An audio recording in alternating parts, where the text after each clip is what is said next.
Now, being that it is the age of people telling you what to say, what to do, and all that, and I was on the internet hearing about Bray Wyatt and how he supposedly writes his own promos.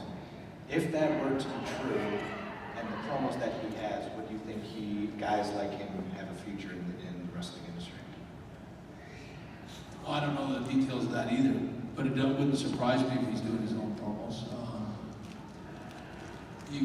He's a second generation wrestler, which is a big. He's been watching wrestling since he was in diapers like me. You know, you learn it so much, and you can't escape it sometimes. It can only be an advantage to him. And I don't doubt that he's comes up with his own stuff, and I think he comes up with pretty good stuff. He's pretty interesting. He's a good wrestler too. You know, I don't know how he'd fit on a scale of 1 to 30 as far as points go, but he's got a decent look for the look he's looking for. Is a good look. It's different than everyone else. His work itself is pretty good, and his promos are obviously working for him. So I'd give him a high rating. You know, at least he's a guy that I would invest in heavily, and I would try to anyway.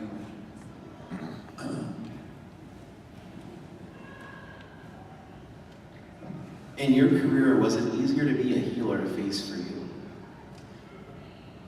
Believe it or not, it was harder to be a face. It's always harder to be a face because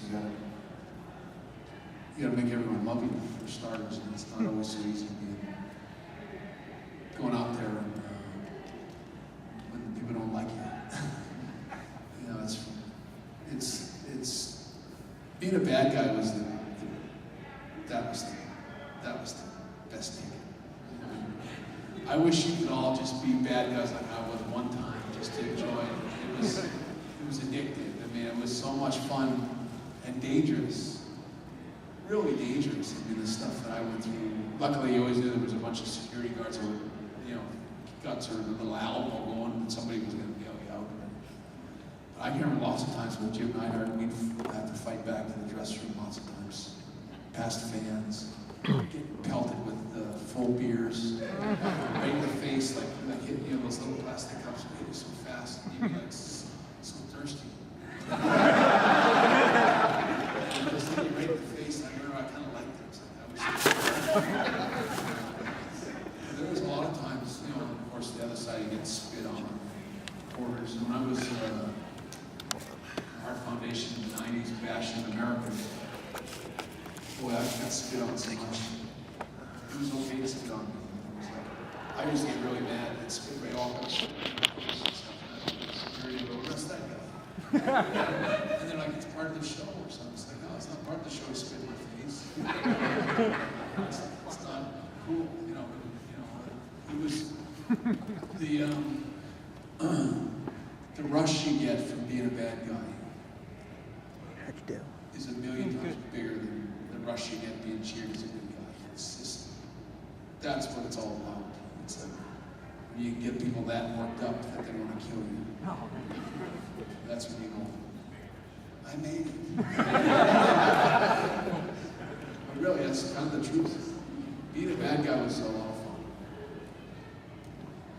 Is there a title reign in your career, whether tag team title, intercontinental world title, that really steps out in your mind that you really, really enjoyed, like your favorite title reign? And what's the chances of me taking a sharpshooter after the panel? Because who wouldn't want to see John Cena put in a sharpshooter? Well, first I'm retired. Happily retired. And, what was the first part of your question? Is there a title reign in your career that you're most proud of? Tag team or Intercontinental World title? I think the last one is one of my, well, maybe not. Maybe. I loved all of them. They're all really important in their own way. Always winning the tag belts the first time was a big thing for me. Just winning them, just to say I had a WWE title, period. Because I didn't know what my story was going to be. When I think of Mr. Perfect and winning the Intercontinental title, that was that was really my launch. That was kind of pulled me out of the gutter there, put me on a pedestal, but elevated me a little higher than everyone else, put me on a plane. But then winning the world title, I didn't winning from Flair wasn't,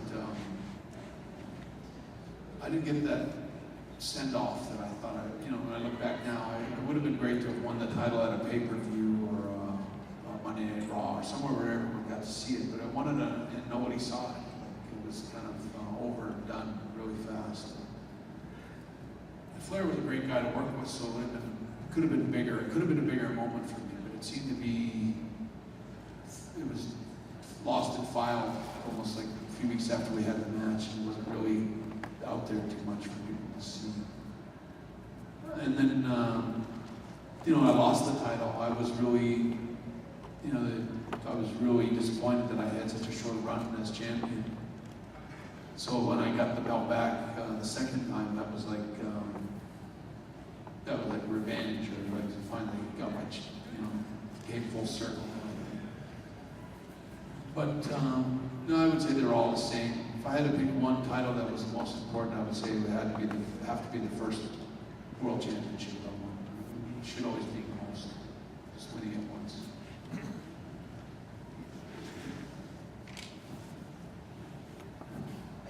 You talked about not having people to work with in '92, and how you just talked about winning the title from Flair the first time. At any point back then, were you maybe in Vince's ear saying, hey, why not Macho Man? Let's not put him in the booth yet. It would have been better going into WrestleMania 9, him with the belt, and you could take it from him. Yes. It's one of the sad things about my career was so often that I went to them, me and Randy together. Like whenever I had a match with somebody, it could be anybody. Randy, who was like one of my biggest supporters, the biggest fans, would always get me and take me up to Vince and go, put him and me together right away. Like, please, I'm begging you to put me with Bret. And I would go to him and say, let me work with Randy. We went to Vince so many times. He pleaded with him to let us work with each other. And the only times we worked, I think we worked 2 or 3 matches together. And every time we tore the house down, had great matches, but they just seemed to be fixed in their thinking that we only worked 3 times in my whole career. Same with Jake the Snake. Was another guy that I never wrestled one single time, ever, anywhere. And it's like, I don't know why that never happened. He's a great wrestler. We were the same era, same time. He was always married to someone else, and I was always, when he was around, seemed to be spinning my tires. But Jake was a guy I would love to have worked with, never did. There's a few of those kind of examples. There's a few guys like Piper, I only got to wrestle one time. It would have been nice to wrestle Roddy Piper for about 4 months, like we wrestled some of these guys who would just go around all over the country wrestling each other. Me and Piper would have had fun.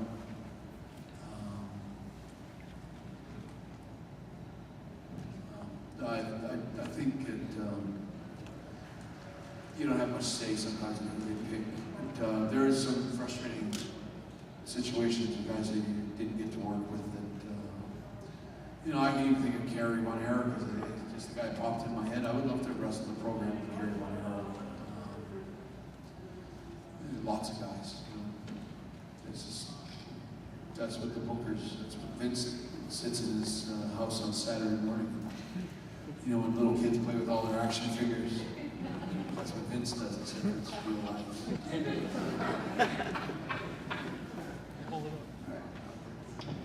My favorite match of all time is WrestleMania 13 with you and Stone Cold. Can you talk a little bit about how that program came together with him targeting you from basically his debut in the WWE, and if you knew how successful that double turn at WrestleMania 13 was going to be? Well, I think I had a lot to do with Steve getting into WWF in the first place. Vince was, in those days, was really short on talent. We were looking for talent. We're trying to find guys for you to work with. I would come in and go, stunning Steve Austin's working. He just quit WCW, he's working for ECW. I said, wow, why don't we try to get a guy like that? And I would talk to him over and over and over for, it was about 6 months before he came in, or even a year before he came in. And then we were just sitting in the dressing room one day and he walked in. I was like, what are you doing? I was like, well, I got booked. And I was like, they finally, I don't know if it was because of me, but I definitely did go to bat for Steve on numerous occasions. And I really liked the way he wrestled. But Steve was a little bit erratic in those days. Like when he was, when I first met Steve, he was really good wrestler, but he'd get wound up. And if he got too wound up, he'd forget everything he was doing, and he'd just go completely out of control. He'd lose everything. He'd just like panic. He was a guy that panicked in the ring when he got too stressed out in there. Honestly, start thinking too fast, and that was probably one of his one of his faults back then. But I believe that, and I think I had a lot to do with calming Steve down. I taught Steve Austin how not to panic. Just relax. Nobody knows you screwed up except for you, most of the time. And I always had good chemistry with Steve. We had great matches. We worked a lot of times before that WrestleMania match, and even the Survivor Series where we worked, he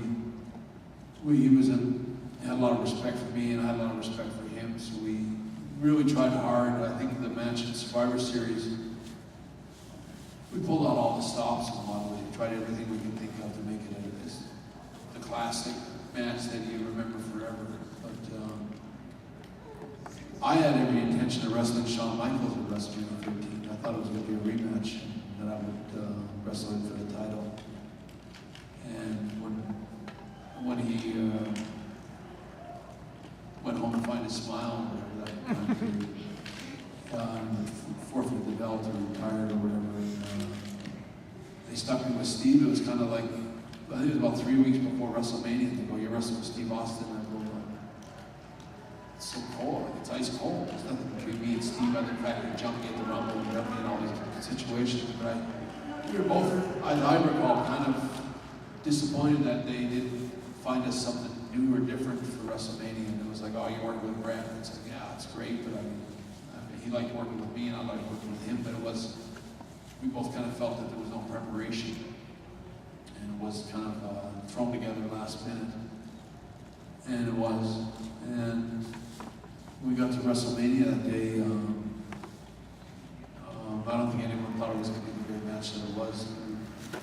But I think, I still think it was maybe my greatest match, period. I think if you're going to watch one wrestling match of mine, that would probably be one of the best ones to pick. Steve was always fun to work with, always had a great style. I liked that Steve Austin better than the one that sort of morphed later on. It was a good guy and kind of the fun cowboy guy. I liked the badass Steve Austin better. I loved that character that I wrestled every night. He was the best badass. He really was a one-of-a-kind talent that way. I can remember describing the work with him as like wrestling a shark. He was almost so bad that it was good. And, I sort of detected a lot of those things.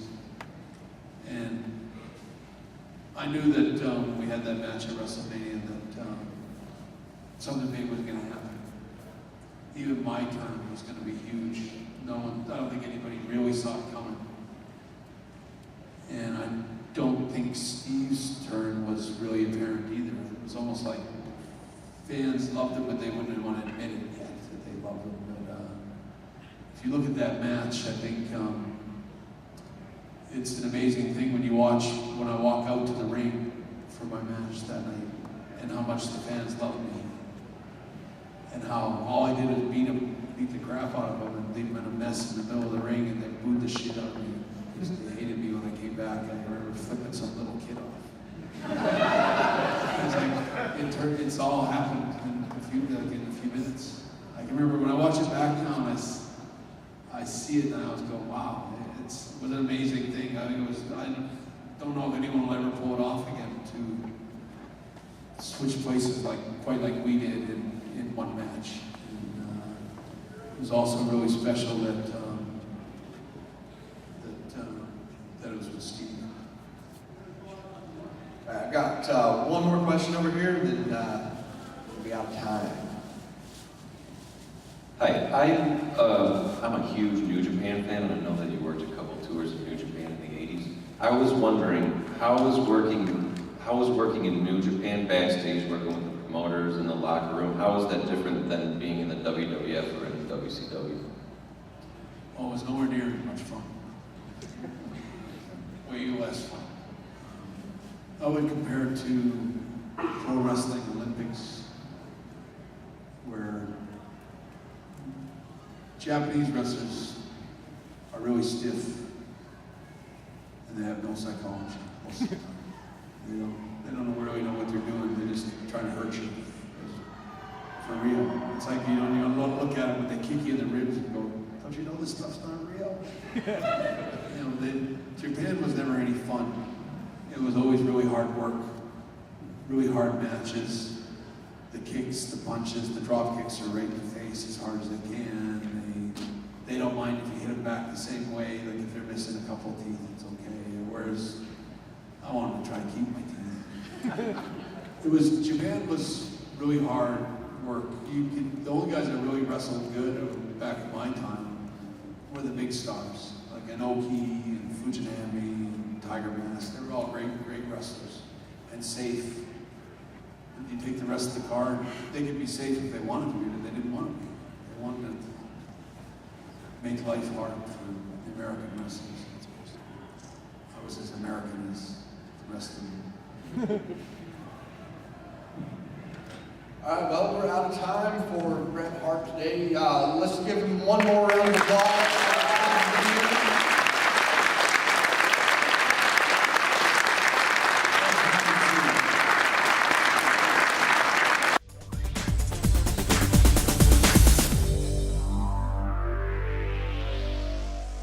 Toxic Pop has a new Facebook page. Like it to see pictures and keep informed about our upcoming events and videos. A link is in the description. Go to www.facebook.com/toxicpop1.